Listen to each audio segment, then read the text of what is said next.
Students imagine करो कि आप और आपका दोस्त मिलकर एक बिजनेस स्टार्ट करते हैं और स्टार्टिंग में वो बिजनेस थोड़ा सा डगमगाता है, लेकिन उसके बाद आपका बिजनेस चल पड़ता है, आप फेमस हो जाते हो और प्रॉफिट बनाने लगते हो। और तभी एंट्री होती है किसी एक व्यक्ति की जो आपसे कहता है कि मैं भी आपके बिजनेस में पार्टनर बनना चाहता हूं। तो आप क्या करेंगे? आप कहेंगे वेलकम ब्रो, या फिर आप पहले जानेंगे कि एक पार्टनर के आपके बिजनेस में आने से क्या क्या चीजें बदलने वाली है। तो क्लास 12 आज हम बात कर रहे हैं आपके chapter admission of a partner की।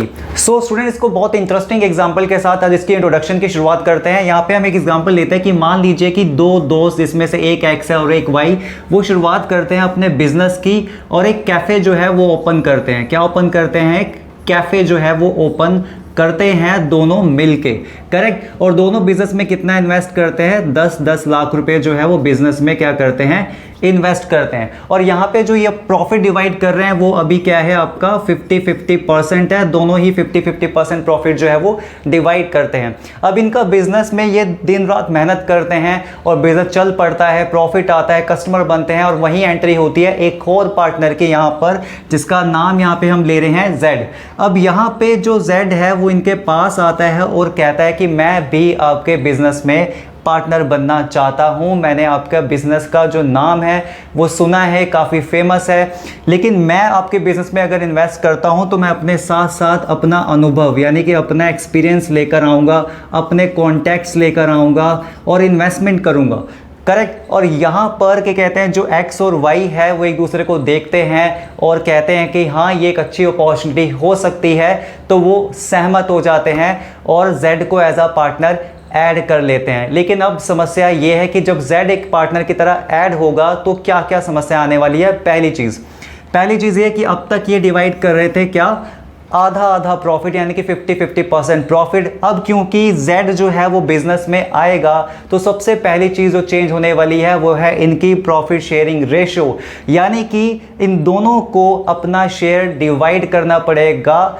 किसके साथ? Z के साथ। तो पहली प्रॉब्लम जो है वो ये होगी, यानी कि इसके अंदर सबसे पहले इनको क्या करना पड़ेगा, अपनी प्रॉफिट शेयरिंग रेशो जो है उसे बदलनी पड़ेगी, क्योंकि यहाँ पर ये क्या करने वाले हैं, सैक्रिफाइस करने वाले हैं अपने प्रॉफिट के शेयर को। अब उसके बाद एक और प्रॉब्लम आती है कि यहां पर दोनों ने मिलकर दिन रात मेहनत करके बिजनेस की क्या बनाई है, रेपुटेशन बनाई है, यानी कि हम बात कर रहे हैं गुडविल की।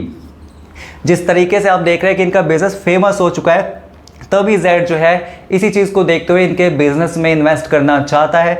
लेकिन अब वो सारी मेहनत जो है वो एक्स और वाई की है, लेकिन क्या ये मेहनत फ्री में वाई को मिल जाएगी, सॉरी जेड को मिल जाएगी? तो आंसर है नहीं। यहाँ पे क्या करना पड़ेगा, जेड को कंपनसेट करना पड़ेगा, किन्हें? एक्स और वाई को, एक तय रेशो में, करेक्ट। क्योंकि यहाँ पे उसे ये गुडविल जो है वो बिल्कुल फ्री में नहीं मिलने वाली। तो यहाँ पे दूसरी चीज़ ये है कि हमें क्या करना पड़ेगा, वो गुडविल का शेयर निकालना पड़ेगा, जो एक्चुअल में क्या कहते हैं, जिसका एडवांटेज किसको मिल रहा है, जेड को मिल रहा है। और वो उसको क्या करेगा, जितना ये सेक्रीफाइस कर रहे हैं उस शेयर के अंदर क्या कहते हैं, उन्हें कंपनसेट करेगा। क्या अभी बात खत्म हो जाती है? तो आंसर नहीं। अब ये जब से बिजनेस चला रहे हैं तब से यहाँ पर जो इनकी बिल्डिंग इन्होंने ली होगी, आप जानते हैं उस बिल्डिंग की वैल्यू चेंज हो चुकी होगी, फर्नीचर की वैल्यू चेंज हो चुकी होगी, और बहुत सारे स्टॉक जो हैं कि कहते हैं उसकी जो आज प्रेजेंट वैल्यू होगी वो बुक वैल्यू से अलग होगी, और बहुत सारी ऐसी एसेट्स हैं या लाइबिलिटीज़ हैं जिनकी वैल्यू चेंज हो चुकी होगी। तो अब क्या होगा? तो पहले क्या करेंगे, ये आपके पुराने पार्टनर ऐसा कर सकते हैं कि इन सभी जो एसेट्स और लाइबिलिटी की जो वैल्यूज़ हैं उसे क्या कर सकते हैं, इस समय तक अपडेट कर सकते हैं, ठीक है, जिसे हम क्या कहेंगे, रिवैल्यूएशन अकाउंट। जब हम बनाएंगे अभी आपको पता चलेगा। तो ये सारी एसेट लाइबिलिटी को रिवैल्यूएट करेंगे, और जो भी होता है, चाहे कि कहते हैं उसका जो नेट इफेक्ट ये होता है कि ऐसा हो सकता है कि इनकी जो एसेट हैं वो ज़्यादा बड़ी हो, लाइबिलिटी उतनी प्रोपोर्शन में ना बढ़ी हो, तो जो बेनिफिट होगा दोनों पार्टनर अपने अपने ओल्ड रेशो में उसे बांट लेंगे, या लॉस होगा तो बियर कर लेंगे। यानी कि ये सब वो जेड के आने से पहले कर सकते हैं। और कंडीशंस भी हैं, लेकिन जब हम डिटेल में बात करेंगे तब करेंगे इसकी बात। अब इतना कुछ होने से बहुत सिंपल सी बात है कि पुराने जो पार्टनर हैं उनकी क्या चेंज होने वाली है, कैपिटल्स जो है वो चेंज होने वाली है। न्यू वाला तो इन्वेस्ट करेगा, अपनी कैपिटल लेकर आएगा, लेकिन पुराने पार्टनर्स की कैपिटल भी इतनी सारी चीज़ों के चेंज होने के बाद कैपिटल चेंज होगी और फिर चेंज होगी बैलेंस शीट।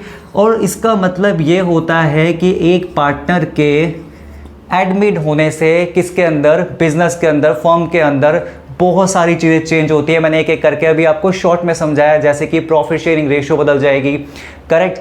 गुडविल जो है वो अचानक फ्रेम में आएगी, और क्या कहते हैं, जो गुडविल बेचारे ये हमारे पुराने पार्टनर जो सेक्रीफाइस कर रहे होंगे, करेक्ट, उनको जो न्यू पार्टनर है उसके लिए क्या करेगा, कंपनसेट करेगा, रिवैल्यूएशन अकाउंट बनेगा जहाँ पे एसेट और लायबिलिटी की वैल्यू अपडेट की जाएगी, करेक्ट। आपका कैपिटल जो अकाउंट है यहाँ पे वो बनेगा, जिसमें सभी की क्या कहते हैं, ये एडजस्टमेंट के बाद कैपिटल्स क्या होंगी, चेंज होगी, और एट द एंड बनेगी बैलेंस शीट।